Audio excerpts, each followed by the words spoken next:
ये class 10th math periodic test first एक paper solve करते हैं। क्वेश्चन नंबर फर्स्ट है the degree of zero polynomial is. तो जीरो पॉलिनोमियल की जो डिग्री होती है वो क्या होती है, नॉट डिफाइंड होती है। जो है नॉट डिफाइंड इसलिए होती है क्योंकि जो ये फर्स्ट क्वेश्चन है इसका आंसर कितना हो गया, ऑप्शन सी इसका आंसर है। ये क्वेश्चन है कि the degree of zero polynomial is. ये नॉट डिफाइंड इसलिए होती है कि जो डिग्री एक्चुअली जो हमने डिफाइन करी है वो क्या की है, जो है कि नॉन जीरो टर्म्स की जो हाईएस्ट पावर है उसी को हम क्या बोलते हैं, जो डिग्री बोलते हैं। तो इसमें जीरो पॉलिनोमियल है, ये जीरो पॉलिनोमियल है, तो इसमें कोई भी नॉन जीरो टर्म्स नहीं है। तो नॉन जीरो टर्म नहीं है तो उसकी कोई डिग्री होगी नहीं, इसलिए क्या हो गया, नॉट डिफाइंड हो गया। तो ऑप्शन सी इसमें क्या हो गया, करेक्ट हो गया। जो है ये ऑप्शन सी इसमें नॉट डिफाइंड। सेकेंड क्वेश्चन है the pair of equations y equal to zero and y equal to -7 has one solution, two solution, infinitely many solutions and no solution. अब यहाँ पे क्वेश्चन नंबर सेकंड देखते हैं कि इसका graph पहले draw करते जाए। तो हमें मालूम है कि ये जो एक्स एक्सिस होता है उसका इक्वेशन होता है y इक्वल टू ज़ीरो। वो इसलिए होता है कि इसमें जो है कोई भी पॉइंट होगा उसके लिए y की वैल्यू कितनी होगी, जीरो होगी। इसलिए जो है एक्स एक्सिस का equation y equal to zero होता है और y एक्सिस का जो इक्वेशन होता है वो x इक्वल टू ज़ीरो होता है। जो तो यहाँ पे इसने y इक्वल टू जीरो दिया है, इसका मतलब ये x एक्सिस इसको रिप्रेजेंट करता है, ये लाइन इसको रिप्रेजेंट कर रही है।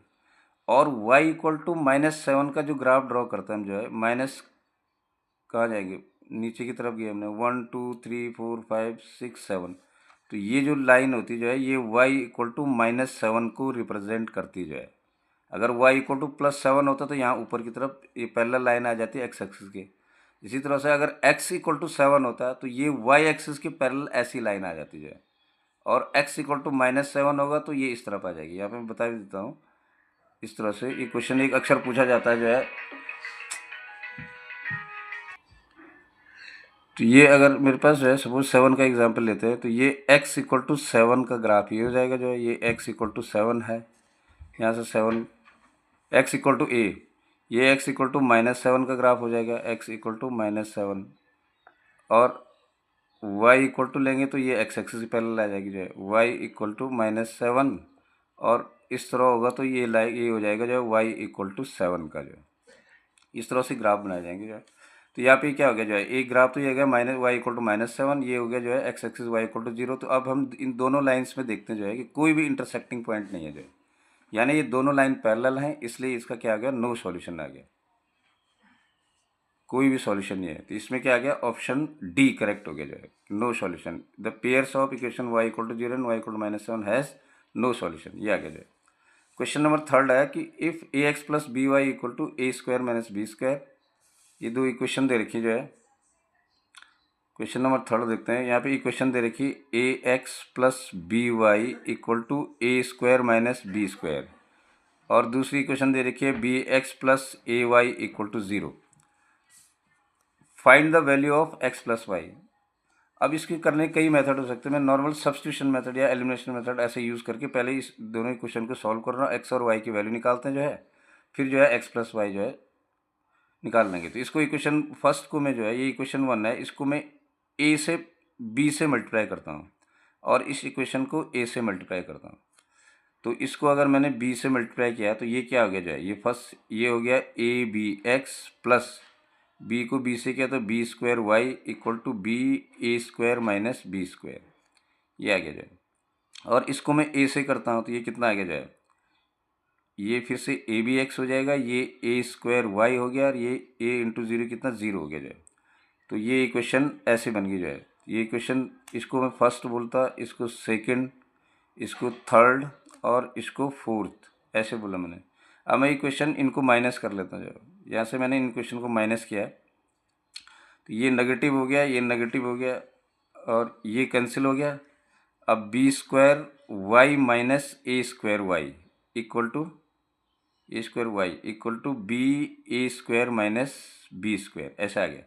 अब यहाँ A square minus B square है तो यहाँ से मैं क्या ले लेता हूँ, कॉमन ले लेता हूँ। अगर मैंने वाई कॉमन लिया तो बी स्क्वायर माइनस ए स्क्वायर ये equal to B A square minus B square, ऐसे हो गया। जो है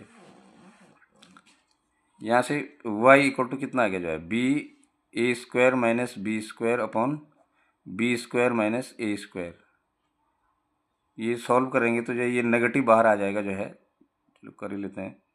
इसमें से नेगेटिव बाहर लिया तो माइनस बी हो गया, तो ये बी स्क्वायर माइनस ए square upon b square minus ए स्क्वायर, ये कैंसिल हो गया तो ये आंसर आ गया माइनस बी। वाई की वैल्यू माइनस बी आ गई।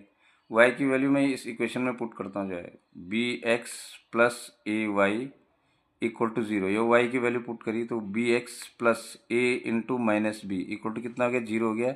B x a into minus b कितना हो गया, माइनस ए बी। ये b x minus a b equal to zero, तो b x equal to A B x equal to A b, तो x equal to A B upon B, यानी कितना आ गया, ए आ गया जो है।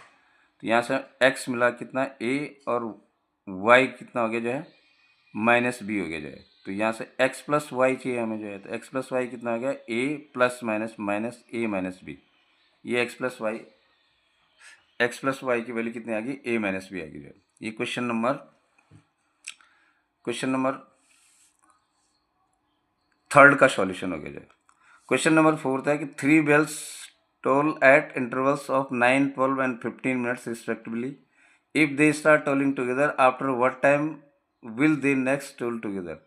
तो इस तरह से क्वेश्चन में क्या करता मैं, एलसीएम निकाल दे डेफिनेटली जो है। तो क्वेश्चन नंबर फोर्थ में बेसिकली क्या है, 9, 12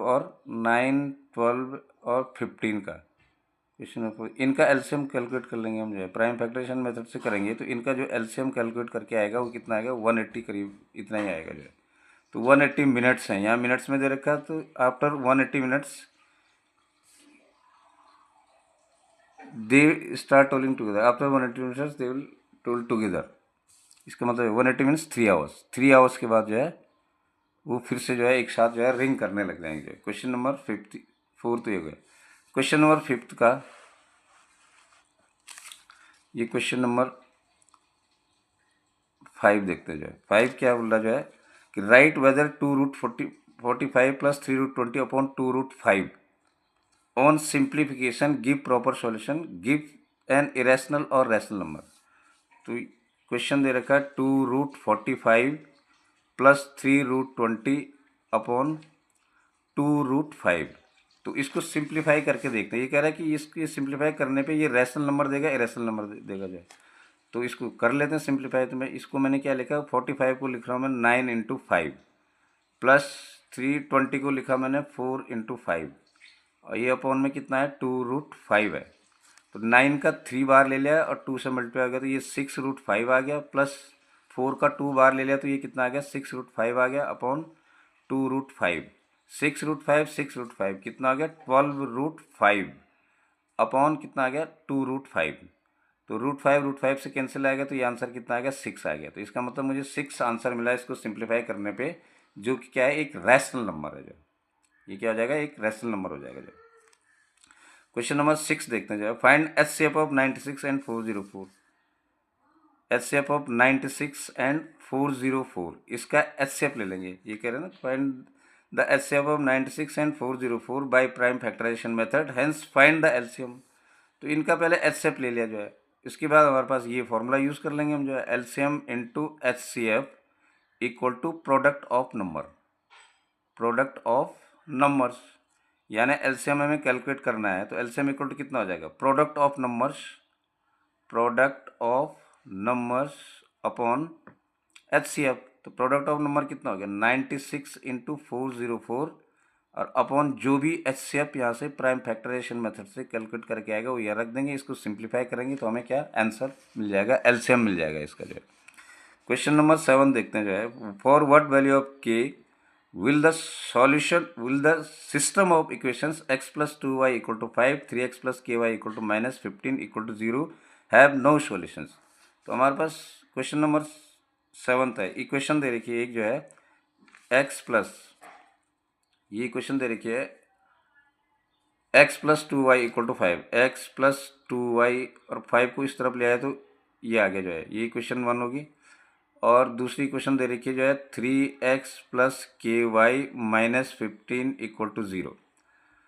यहाँ से k की वैल्यू फाइंड करनी है, जिसके लिए जो है इन दोनों का जो है कोई भी सॉल्यूशन नहीं हो। तो हमारे पास वो 3 कंडीशन थी जो है, if A1 upon A2 equal to is not equal to B1 upon B2 equal to C1 upon C2। तो ये कंडीशन क्या थी जो है, यूनिक सॉल्यूशन की जो है, जब लाइन क्या है इंटरसेक्टिंग हो जाए, जब लाइन ऐसे इंटरसेक्ट करेंगे तो एक पॉइंट पे कट कर रही है तो इसका मतलब एक सॉल्यूशन आएगा जो है यूनिक सॉल्यूशन।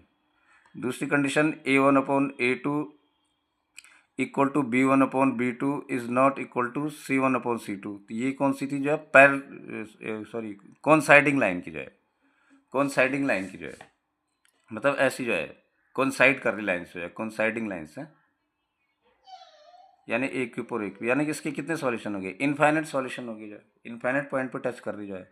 और थर्ड कंडीशन थी जो है कि A1/A2 equal to B1/B2, B1/B2 और इक्वल टू C1/C2। तो इसमें क्या था जो है, ये इस केस में दोनों लाइन क्या थी जो है पैरेलल लाइन थी जो है। अब पैरेलल लाइन होगी तो कोई भी पॉइंट पे कट नहीं कर रही, जो इंटरसेक्ट नहीं कर रही, इसलिए इसका जो है नो सॉल्यूशन हो गया जो है।